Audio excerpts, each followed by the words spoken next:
welcome back to Tech Talk. Now we're going to talk about a tablet PC. A tablet PC is essentially a smaller laptop, not a netbook, and is equipped with a touchscreen and other optional input devices. Also, tablet PCs run standard operating systems such as Apple's iOS, BlackBerry's RIM, and Google's Android. So today on Tech Talk, I have the Apple's iPad, the Samsung Galaxy Tab, and the BlackBerry Playbook. Let's take a look at it. The iPad was designed to be a streamlined way to view the web, media, and ebooks, and to that end, it performs beautifully. The device's large, LED backlit touchscreen display is gorgeous and makes watching movies and surfing the web a delight. The iPad's built-in A4 processor is fast and handles graphics-heavy apps and games with ease. Typing on the touchscreen display is also surprisingly accurate and responsive, allowing users to type at full speed after a brief acclimation period, of course. But the core web, media, and book functions of the iPad are secondary to the wealth of downloadable apps available through the iTunes App Store. Third-party developers have already begun to squeeze alluring new utility out of the iPad, such as the ability to stream movies via the Netflix app, download and read comics with the Marvel Comics app, and more. Social networking apps like TweetDeck refine the Twitter experience with intuitive, graphically appealing interfaces. The iPad also has some compelling games, including major franchises like Mirror's Edge and Need for Speed, as well as casual games like Scrabble. While the iPad's sole focus may not be gaming, it serves well as a mobile gaming solution. Many are quick to liken the iPad to a large iPod Touch, but in truth it stands on its own with unique features like multiple interactive areas, pop-up window support, ebook functions, and of course, the larger viewing space. While you can perform many of the same functions on the iPod Touch or iPhone, the experience is completely different on the iPad. Both the iPhone and iPod Touch are great for on-the-go use, but at home, your computer is king. With the iPad, it's great for both.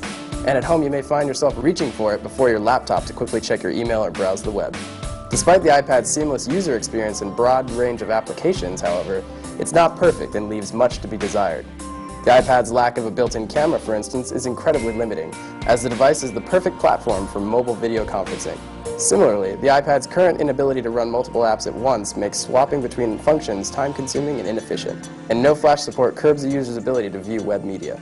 The screen is also highly reflective and prone to smudging and collecting dirt, which makes exterior viewing difficult. Wi-Fi performance is also spotty and reliant on inconsistent public wireless networks when outside of the home. Moreover, in the absence of a Wi-Fi connection, the iPad's utility is drastically reduced, as the most popular uses and apps are web-enabled. The 3G model will alleviate these issues, but will come with added cost and monthly access charges. And really, that's the biggest problem the iPad faces: pricing. The base model starts at $499, which is no cheap sum, but not completely unreasonable either. However, most consumers will want larger storage capacity models and 3G connectivity, which pushes the MSRP closer and closer to the $1,000 mark. The iPad is the start of a brilliant product, but it isn't quite there yet. It has a few clear shortcomings that will undoubtedly be improved with future iterations, including cost. And with that knowledge, the expense may be hard to justify for anyone other than passionate early adopters. So there you have it. It's a 7-inch tablet priced at $499 for a 16GB version, $599 for 32 gigabytes, and $699 for 64 gigabytes. This version here only connects to the internet over Wi-Fi or a tethered connection to your smartphone, but a 4G model is coming out later this year. The screen quality is nice. There's a pair of stereo speakers on the sides here, a 3-megapixel camera up top, and a 5-megapixel camera on the back that can also record video at 1080p.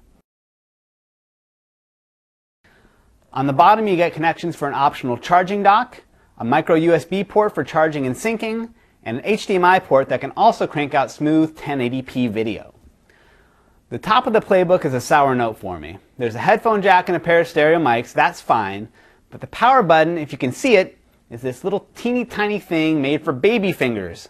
It's also the button you'll need to use for waking the screen out of sleep mode, so you'll have to contend with it every day. We thought a case might help, but for us it actually made the situation worse.